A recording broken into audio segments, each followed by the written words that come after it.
Hey, welcome back to Purpenthicity, a podcast focused on purpose identification and living within the power and essence of your authenticity.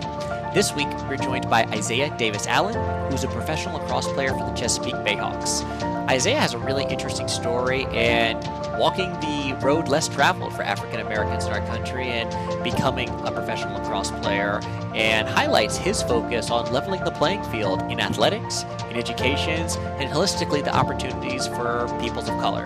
We're really excited for you to hear Isaiah's story, hear the passion and conviction that he has around this, his passions.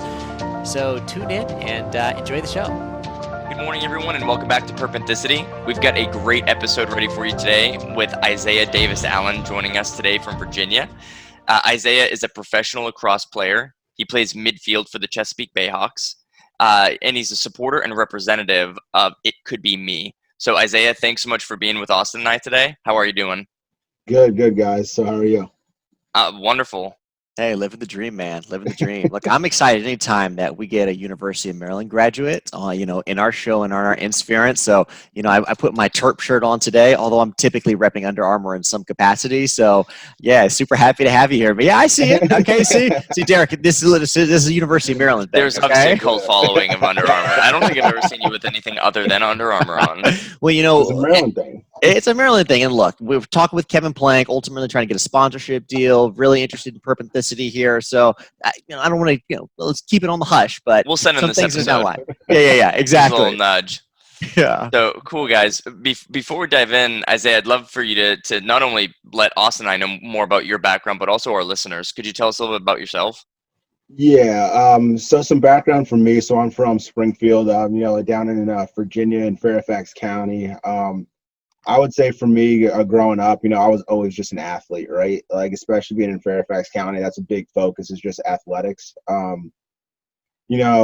always played those sports that people didn't necessarily expect a person of color to play. So starting off, I played baseball when I was real young, which I feel like everyone did T-ball, and that transitioned into me playing hockey. And so played hockey for the longest time. Like, I thought that I was going to play hockey in college. So played that, also swam, and I picked up this crazy sport, like that I'm playing now. And I was always kind of, a little bit more of like an outcast kid, right? Just because of that whole background. Played a little bit of football, but, I was playing these weird sports, these quote unquote white sports. And made the transition from kind of Fairfax County, then I ended up going to a prep school called St. Stephen's and a St. Agnes. And that was a real struggle for me making that transition.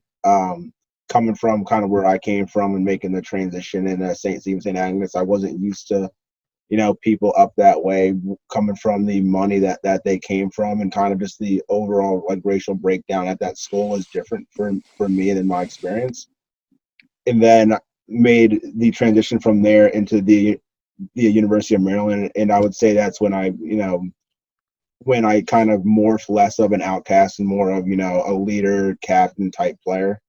And I've kind of taken that all the way up and through, playing pro lacrosse and then through work now. So that's a little bit of background on me. Yeah, that's fascinating. Particularly, it seems like you played a lot of sports that you deemed characteristically like more in favor with white people. So like, what was what ultimately led you into hockey or lacrosse? Like, was it was it just product of the environment, or did you just have particular interest? What was that? Well, it's actually funny. So my dad, he was born in Queens. So, like most of my family's from up that way, but he was born in Queens, and then he moved up to a place called Rome up in upstate, which is really far up there. Mm-hmm. So he was always kind of like an ice skater, snowboarder, like kind of like a cool, extreme sport dad. So I started playing hockey just, because I thought it was fun. Like my dad took me out when I was 3-4 years old on ice skates, and I saw a bunch of people skating around. I slapping around this ball/puck. Yeah. So I was like, man, this sport looks fun. So I just played it as a kid, just like an innocent kid.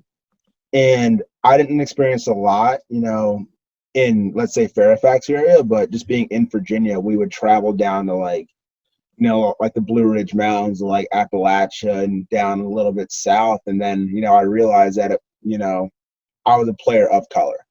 And it was obvious down there. And I feel like that's in hockey, that was the first time I experienced any kind of like, like people calling me like racial names, or like fans like yelling at me like on my way onto the ice, or like, my dad having to like, walk me out to like a car or something. And that was for, a young kid, that was crazy to even have to deal with. And then leading into like swimming, that was like, in my opinion, like an outstanding, I've said this and a lot of people don't like it. Like, swimming to me was the worst sport. Yeah. I mean, just, hopping like on the blocks and people, just looking at you and, like calling you names, and it was real subtle, but it was real obvious. Like, for me, was like kind of the hardest thing to deal with, and it really pushed me just out of that sport. And it pushed my sister actually was a way better swimmer than I ever was, and it pushed her far away from swimming as well.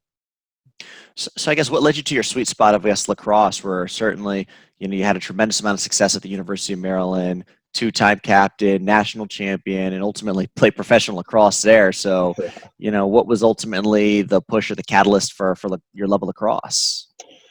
Man, like so growing up, I transferred from hockey into baseball, and for me that was a brutal transition, playing something super fast and having to slow way down and then play baseball. So started playing lacrosse pretty late. I was 13, 14 years old. Okay. Picked it up and I just fell in love, man. Just fast paced contact. Just I love the sport in general, and early on I didn't have to deal with a lot of the racial kind of injustice, like stuff that I had to deal with in hockey and swimming at first. So kind of went through, and that's what really like drew me to it. And I started playing more and more, really started practicing that and putting hockey, football, and swimming kind of off to the wayside, and just focus on that. I just fell in love with it, I guess. Yeah, I mean, you've mentioned even a few times on this episode, just like the disparity from like a racial perspective in the sports that you ended up choosing. But then again, you were also elected like a two-time team captain, which means you must have had like tremendous influence and voice, particularly as it relates to like the University of Maryland. So, can you speak on to a little bit about that as like your particular leadership journey, or how you were able to, secure, two-time captain? I mean, like, I think that I've always kind of been, and all my friends will say it's kind of like a lone wolf, like, out, like I'm vocal, but I have no problem being in like my own house. Like after college, like I moved out into my own space, and I think that I've always said what like needed to be said, not necessarily like what was quote unquote popular. And Okay. that really started, late in high school. Like, like coach would say something, or players would say something, and I wasn't like one of those guys to just do it and not actually think about it. And so I was a captain in high school, and then in college, kind of same thing, right? Just always vocal, always kind of like with the guys, and always said my piece. And like people noticed it, and so I got voted a team captain my junior year. And for me, that was kind of like a prep year because I had 3 other captains who were older guys. And then that really got me ready for my senior year, when, I was like the guy at that point, like the vocal leader, like the guy that had to make sure that everything, was in line. And like for me, it was an easy transition because I had that 1 year of prep pretty much.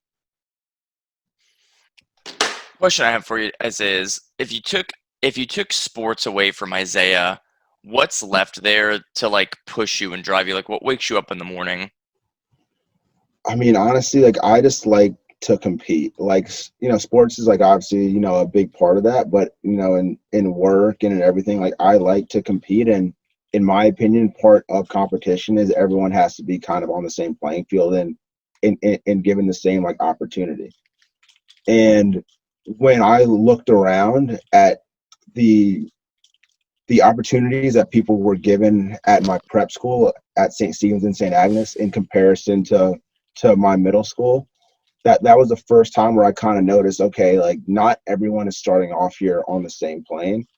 And I saw a lot of people like who were getting away with a lot of things at private school that in public school people might, like got arrested, got tossed out of school, like kind of things like that. So that was when I first started saying, okay, like, I need to figure out a way to kind of give back and to give my input. And for me, that was always through just like education, right? Like being able to get back in and to make sure that people who grew up in my area and in the public school in my area had the same kind of knowledge that people at this private school was. So at that point, I was going back to schools and, reading to the grade school kids, or like doing tutoring sessions, or kind of tying it back into sports too, like just coaching those kids and making sure that they have a male like role model. And I can tell them that, hey, even though like you're from this area or this area, you have the opportunity to like go to school, and education is king. So that was always what I pushed ever since I was 17, 18 years old when I started coaching. Cool. And you said something, you like to compete, but everyone needs to be on the same playing field. I saw a video, I can't remember where it was from, who the coach was, who the kids were, but it was a coach that was on a football field with a bunch of kids, black, white, Hispanic, and started giving people head starts. Like, hey, raise your hand if you have a mom and a dad in the household. And those kids got to take 10 steps forward. Hey, raise your hand if you're not concerned at all about going to college, take 20 steps forward. And what you were left with was a predominantly back of the line of people of color. And it was this really, it gave me goosebumps even saying it out loud, but it was like this really visual description of what Head Starts actually mean in life, where it's difficult, as a people to like see that kind of stuff. Because when you're raised in and you live it, that's your normal. So it's like, no, everything's normal. And you don't get to see what other people don't have, because it's very seldom that people take the time to investigate what other people don't have. So what are some examples you saw, like when you were going to like St. Agnes and the private schools, of privilege or Head Starts that you weren't seeing from where you grew up, or some of the public schools that you went to? I mean, I would say that, like, the first thing was just, I'm such like, class sizes in comparison with public school and private school to me are crazy. Like, I remember stepping into my first class at St. Stephen's, and it was Latin 1. Mind you, never taken a foreign language in my entire life. So like, I had no background, no anything. There was 4 kids total in that class. So I remember, kind of in middle school being able to slide in the back and like not really have to do much.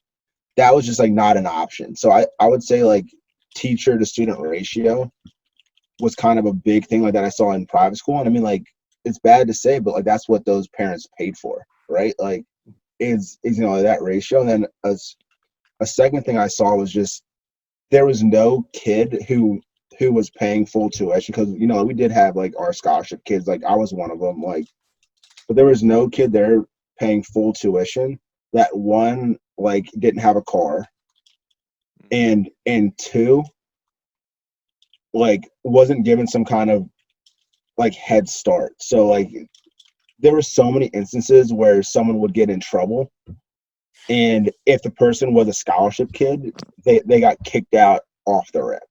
Like, I remember like the first time I heard the term spring cleaning was at like St. Stephen's and St. Agnes, which was, we'd get a lot of our athletes from like PG County, DC area to come down and to play football. And after that first semester, I mean, like, they'd obviously, like be struggling in school like I did, or like, like there'd be something small like that happen. And, like all the kids who'd been there forever called it spring cleaning, which was after that first semester, like, those kids would all get kicked out because of, something small, as grades or like whatever. And that was the first time where I really saw like, wow, this is not equal. Like, even inside of a school that's supposed to be a elite prep school, you're given more opportunity, more chances if you're paying the full tuition, in opposed to if you had to go there on a scholarship. Yeah, I mean, I think that's really interesting. I mean, as you were saying that, I mean, I'm just trying to think. I mean, certainly you're bringing a lot of different elements of like racial inequality and how that bleeds into like education and opportunity and finances. I mean, as somebody who lived it, do you see? I mean, what do you see as kind of like a fix for that, or something that you would like to maybe see differently? I mean, I could I could list so many things. I mean, one thing that there needs to be an understanding of when you're bringing a kid in on scholarship, that isn't from the same kind of like educational background as some of these prep schools or even in college, you need to give them like the resources and the opportunity to, do their absolute best. Mm-hmm. And I feel like all these like GPA, like how people have to hold a certain GPA in order to keep their scholarship or things like that. To me, that doesn't help the kid.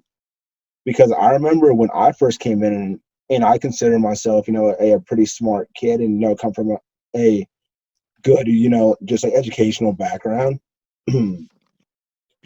I struggled. Like going to St. Stephen's, like my first semester, I had to drop out of football because I couldn't like figure out science, and English was really hard because I never was challenged to that extent. And the only reason why I think I made it through was because, like my parents, they understood kind of what the issues were, and I got help. And they push tutors and stuff, but not everyone has that opportunity. So the onus needs to put more so on the school to say, hey, just because like this kid is failing this class, it doesn't mean he's not capable of passing it. It just means that he hasn't been given the resources growing up to succeed at this level.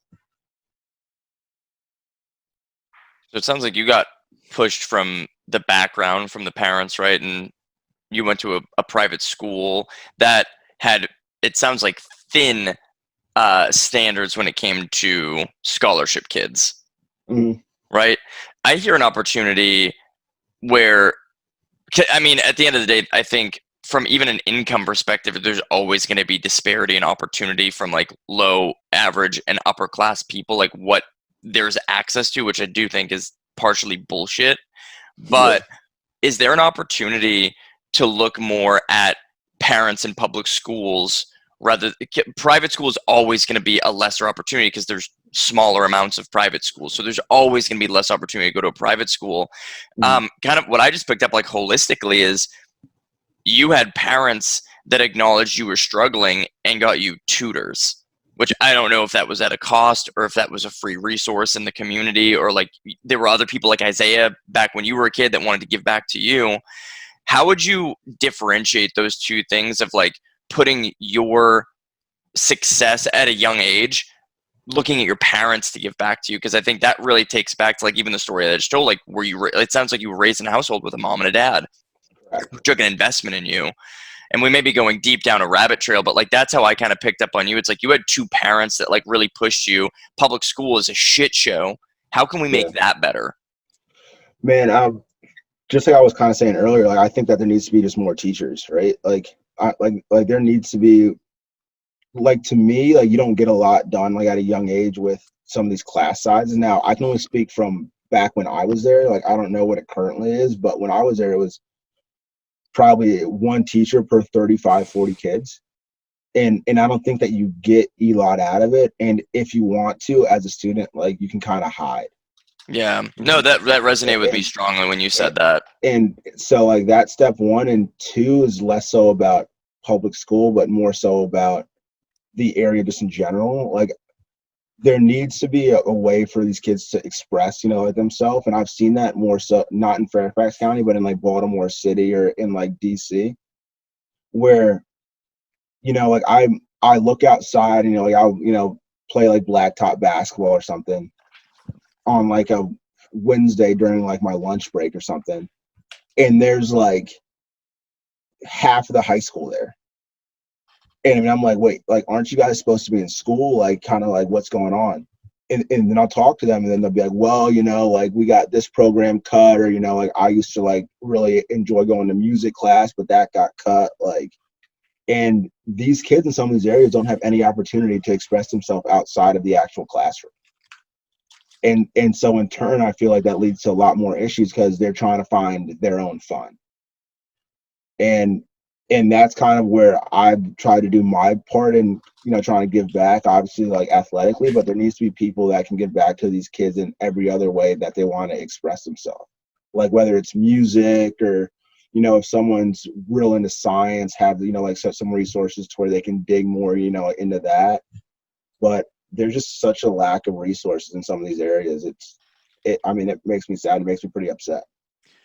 It's really interesting. I mean, you definitely seem really passionate about some of the inequalities that you've shared today, and you're also in a unique position of being a professional athlete. And so, I guess my question is, given your platform, and you mentioned that education and bringing awareness to certain elements is something that's of high importance to you. What are you doing now, or what would you like to, I guess, like see in the future to kind of further promote some of these inequities that you've shared today? I mean, I would say with me being so tied into, my sport now, like being a professional athlete, things like that, we really held ownership's feet to the fire. Like, Mhm. I mean, we've said, hey, like, you guys are making all this money, like putting all this money into, frankly, a sport that doesn't make any money. So, I Mhm. mean, how else can we delegate some of these resources to help the communities in which we as a league are in, right? So I mean, we're in Maryland, like we're in Philly, we're in Boston, we're up in like New York. So how can we give back to some of those the under, like privileged areas that need resources? And like some of the things like that we talked about was with COVID and what's been going on there. Mhm. We kind of push them to, hey, can we get iPads, Chromebooks, like figure out a way for some of these guys to just have Wi-Fi, like in their house? Because I was talking with some of these kids, and they're like, look, I mean, I want to be at school, like I would love to, log in, but I don't have Wi-Fi and I don't have a laptop, or like how I don't know how like the school expects me to, you know, graduate this year if I don't have like any resources that I need to even go to school. So that was something that like ownership's, like currently, working on. And, outside of that now is something that we asked for is how can we as the four Black players in the MLL stop gun violence and kind of use our voice and use ownership to kind of push the conversation forward.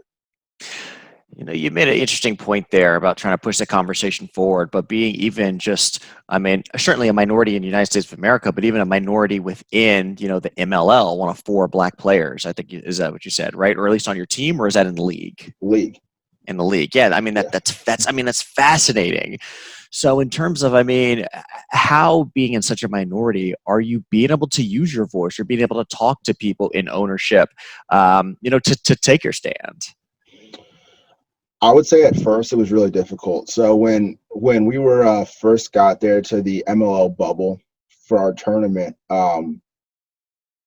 we started playing, we started taking some pictures, even walking around, like when it was all four of us just walking around like the lobby and stuff, it was very uncomfortable. Like you could tell people were uncomfortable even looking at us, like they knew something was happening. Like, nationally, like the NBA had done a lot, like the MLB was doing a lot, even the NASCAR had kind of their whole like incident too. Mm. So one thing that I noticed off the rip is how uncomfortable my sport was with just Black people in general. Like, Hmm. so went from that, started playing, and then we noticed that the MLL as a league wasn't taking a stance on, social injustice, Black Lives Matter, just weren't saying anything about what the national conversation was.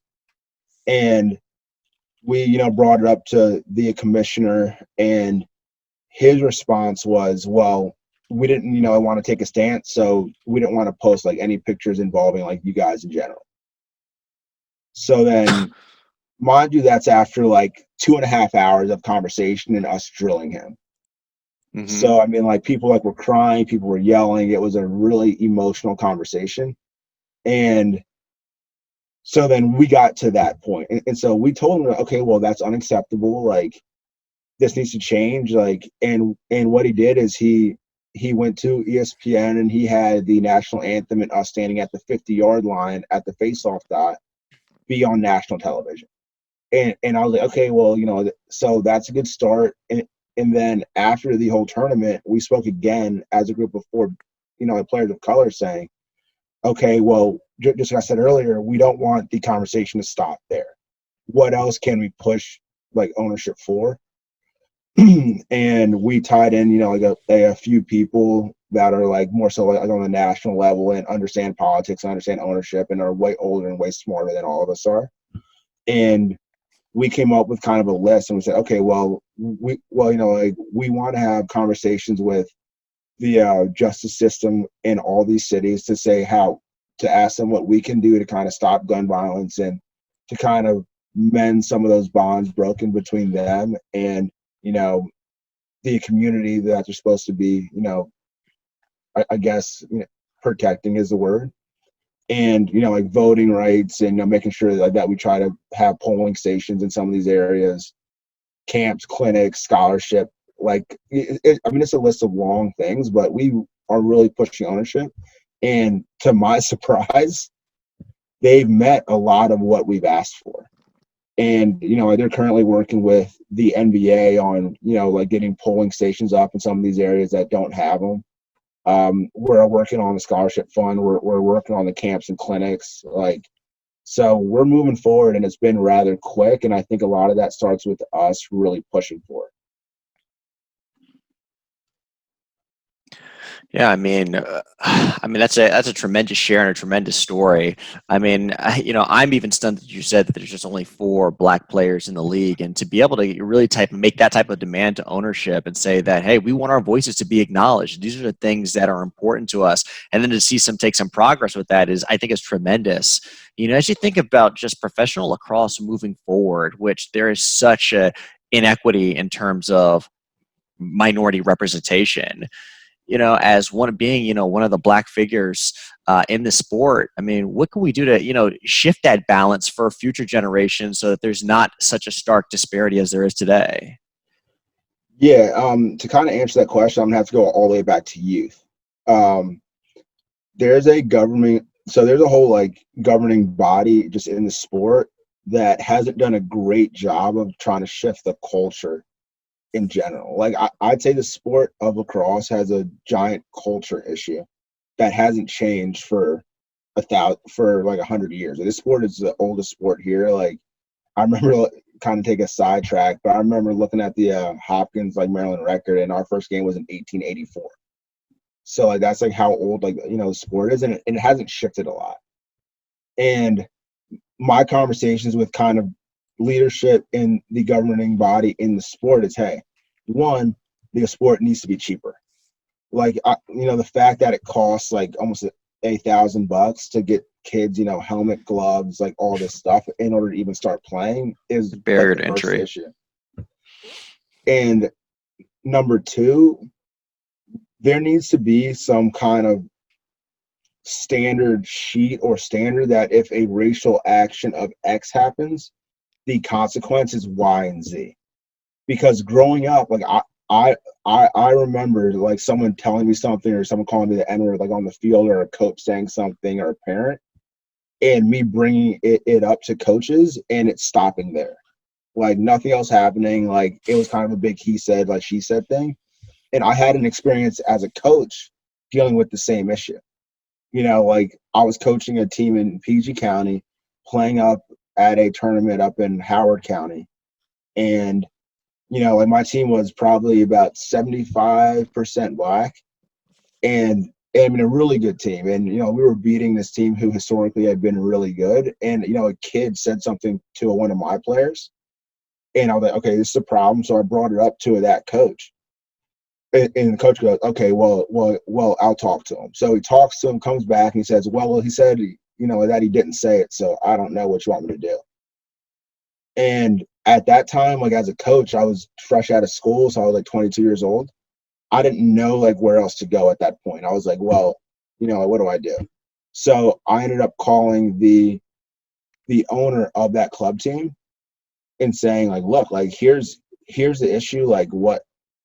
What are you personally, what can you do about it? And it stopped there.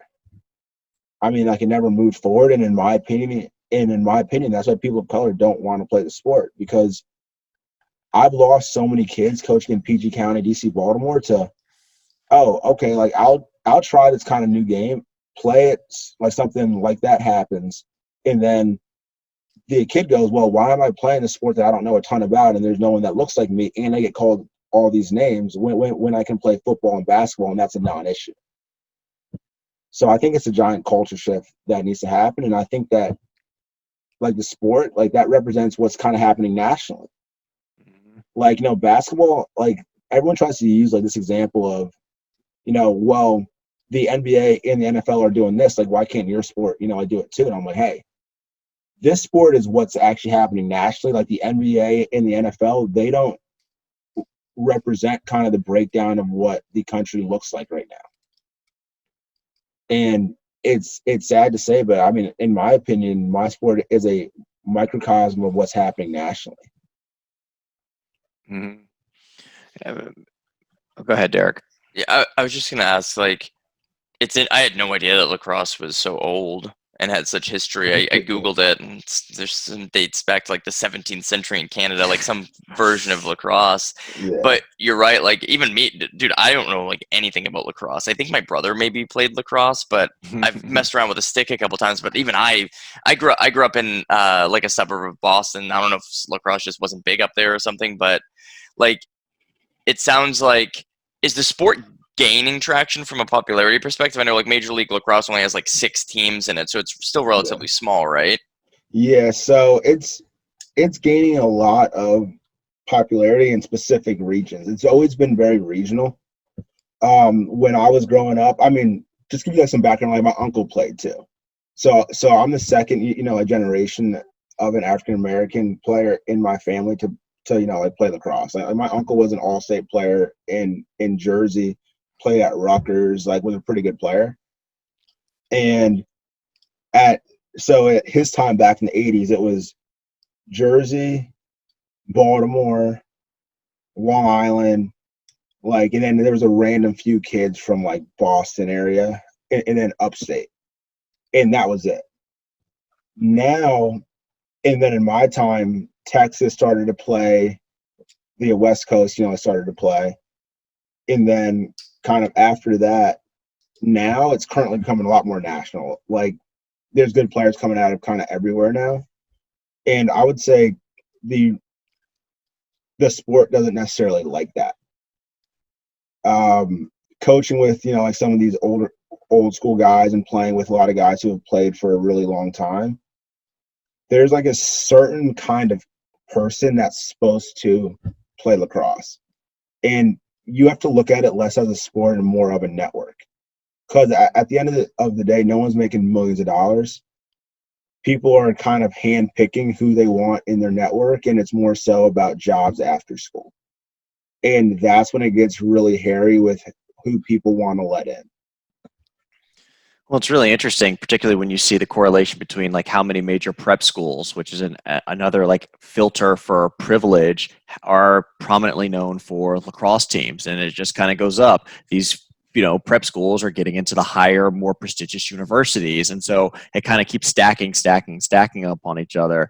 I know myself, even growing up in the Northern Virginia area, I mean, lacrosse was huge in, at my high school in, our geographic region, but it was something that was just never of interest for me, just because I literally didn't know anybody else that did it, particularly anybody else that looked like me. So I was sitting there, wait, I got to pick up this stick and I got to, like, it's just, it's so, it's so interesting, I guess, that resonates to the point of just like how important it is to have other people looking like you to inspire you to maybe even take interest in something, which is, why it is, I think so important from, if you're just looking from a minority perspective or race relations in the country, why it's, we're seeing this phase right now, like even someone like, Kamala Harris, a VP, Black Indian woman, as a vice president candidacy. I mean, the magnitude that has to inspire other people just to say, hey, this is something that I could do because I can actually envision and see in it, I think is something to, not be brushed under the rug. I mean, and I think as we're even bringing it back down to like lacrosse or race relations, seeing more of that in our country is as pertinent as ever. I think what I'm seeing is lacrosse is the Illuminati. I think we've figured that out. But I imagine it's hard, man, because like even if I think we could zoom into multiple segments, but even if we zoomed into like people of color coming up playing sports, how the hell does lacrosse compete with football and basketball and hockey and baseball to where those sports are you go get great at that sport, you're going to go make minimum 6 figures going pro. Yeah. right? Versus lacrosse. I know I was just in my research on lacrosse, I saw like there's one guy that has like some sponsors that he makes good money with on one of the teams you play on. Yeah. But otherwise the salary is not sustainable for like a life. Like you can't raise a family on lacrosse salary. So like whether I'm black, white, Hispanic, and be like, I'm gonna go ahead and go with like football. And then if you look at people of color and you're talking about like people that look like you, dude, like those sports are absolutely, you can resonate with like that culture and like, okay, other people of my skin color, of my background have gone and made that happen. It's almost like talking to you, Isaiah, is like you're the pioneer of making lacrosse a sport that kids can look at, but you gotta raise that salary, bro. You can hey, Look, like so my sell to parents, because I mean usually that's a question that I get from parents, right? Like, like I'll run like an outreach clinic in like PG County, which PG County kind of a bad example because it's like a very affluent county. Mhm. But like Baltimore City, is that Prince George's? Yeah, like Prince that's George's an affluent county. I thought that there are players of color, or there are people of color there with a lot of money. And see, that's where people kind of get it mixed up. Like one of my professors for criminal justice used to be a police captain or somewhere in Prince George's County, and said that it was not a good area at all. That's really all I know about it. There's pockets of PG County that are bad, and it's because it's a suburb, like right on the edge of DC. But if you look at the economic breakdown of the area, it's one of the most affluent counties with people of color in it. Yeah, particularly in the surrounding neighborhoods. Yeah. Yeah. So like, as far as like the example that I was trying to make, it's a bad example. But if you look at like DC, Baltimore, like when I coach at Winners or Charm City, one of the first questions I get from parents is, okay, how is the sport, going to help my son? Mm-hmm. And, it's a valid question, right? Like they're looking at it like, hey man, like if my kid is top 5 in basketball, he's about to go make millions of dollars. Well, like what if he's top 5 in this sport? What's going to happen? Hundreds of dollars. And then, and then I try to, like I try to explain to them, like, look, if you make it through this sport, like, one, it's way easier, right? Like, I mean, let's face it, there's way less people playing. It's way easier. Barrier to entry, yeah. Like through all the ranks. But you are guaranteed a job in whatever you do or want to do. Mm-hmm. And that's something that you really can't say about a lot of other sports, right? Like you look at kind of the breakdown, and if there's so many times working for a general contractor, I bump into someone who I played with or who knows me through the sport probably twice a week. Like whether it's an owner or like a CFO of a company or something like that. Most of those guys in the East Coast region, there's someone that played like the game at a high level. Mm. And that to me is a way bigger benefit than trying to roll, like the dice and try to play a sport. Yeah, no, that's a really cool angle, man. That's like lacrosse is almost whatever the percentages of like basketball, football, like you've got probably less than 0.5% chance of going pro in those sports across the country because it's just so competitive. Lacrosse sounds like, okay, especially regionally where it's a big sport, that's the one where it's like you're setting yourself up from a networking and career. So yeah, you're not going to go make millions of dollars playing lacrosse, but you're going to set yourself up in the community to be like that, someone that people know, advocate for. So then it's almost like an ROI battle with parents of like, listen, yeah, can you guys take the shot at the millions? But this is the one where you're going to have 15, 20, 30 CEOs, FOs that came up playing the sport that your kid's going to play with their kids. And okay, that's an interesting, it's almost like the opposite of sports recruiting. It's like, no. I don't want you to make millions playing our sport. I want you to go be like just a great worker in the white collar. Yeah, but see, like I also, I try to explain to them too, right? Like you'll be able to go to a prep school, right? That's going to get your kid ready for college. Yeah. It's funny, right? So I was coaching this group in a PG County, and all of them are at like IAC, like MI, AA prep schools now. So then from that point, they will be given a better opportunity to go to a really good school, right? Like the schools that are good in lacrosse, historically have been Ivy League schools Duke's been good, Maryland's been good, North Carolina's been good, Syracuse has been good. Like schools that are really good and can set them up for next steps.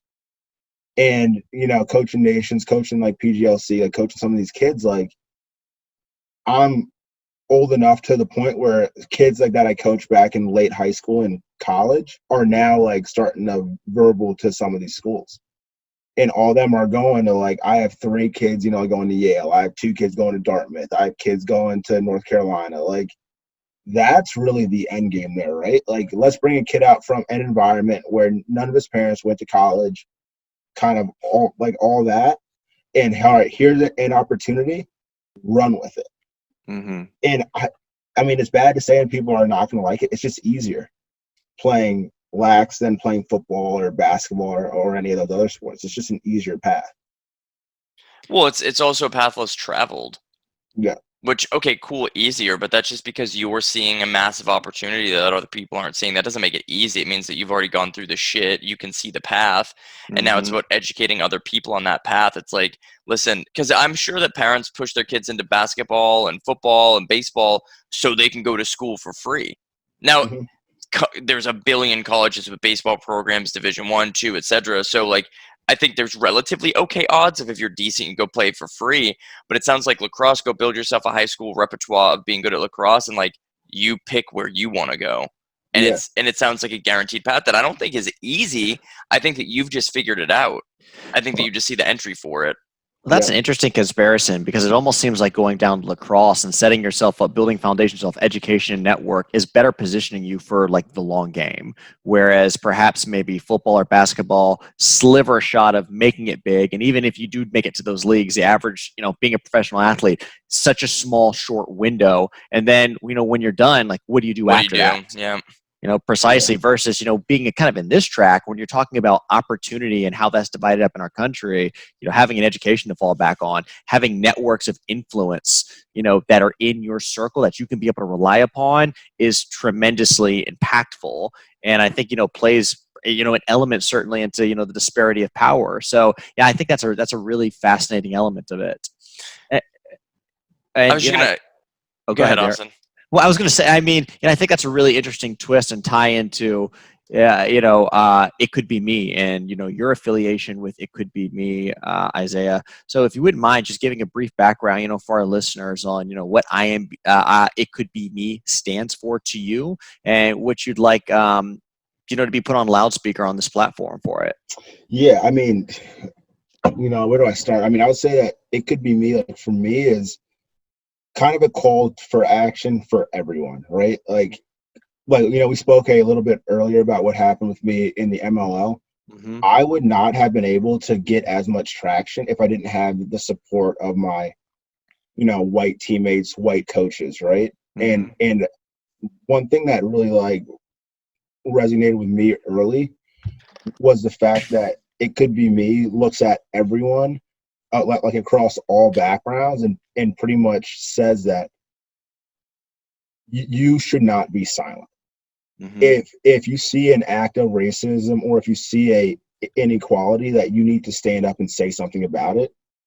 And in my experience, which is fairly recent, that played dividends for me.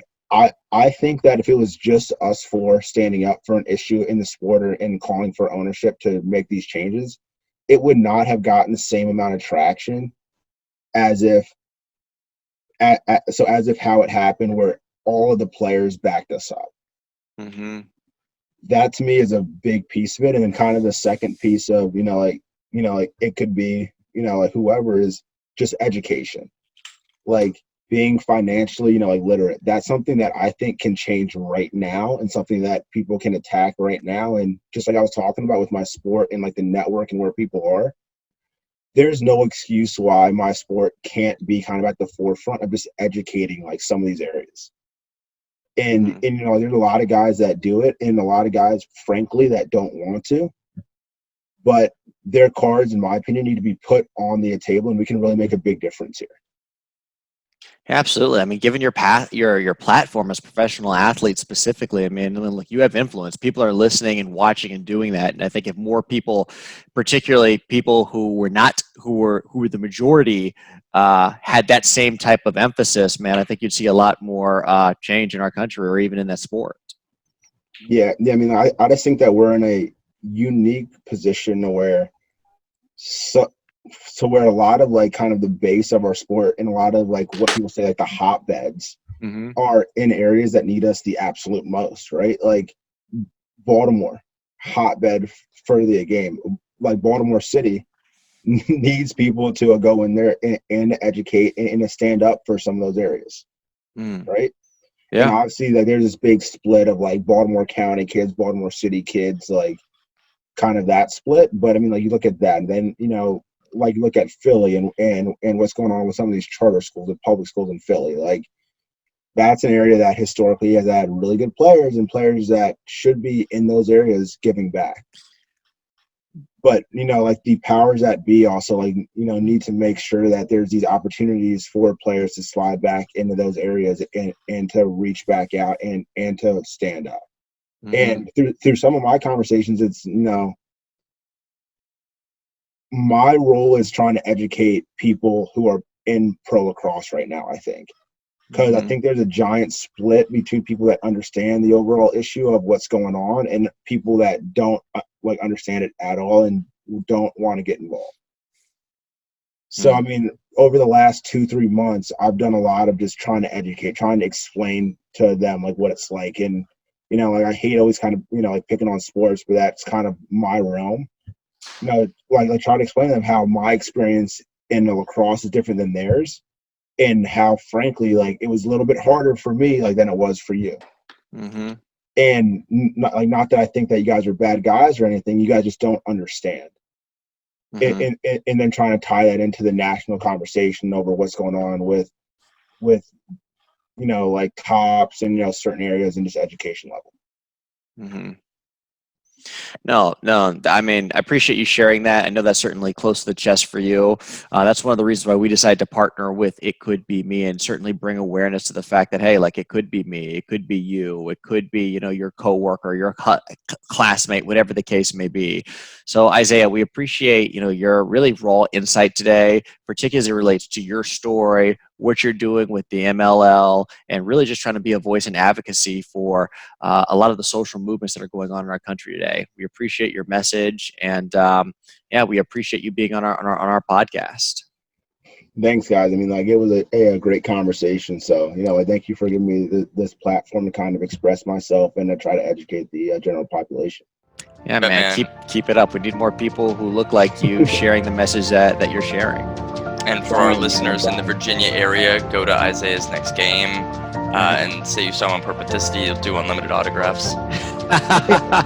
hey, I have no problem stopping, like signing like some autographs. That's for sure. Yeah, so exactly. Cool, man. And if anybody's looking to get involved with It Could Be Me, it's icbmunited.com. Again, with the focus on ending racism within our country and bringing more balance of financial of equity into minority communities.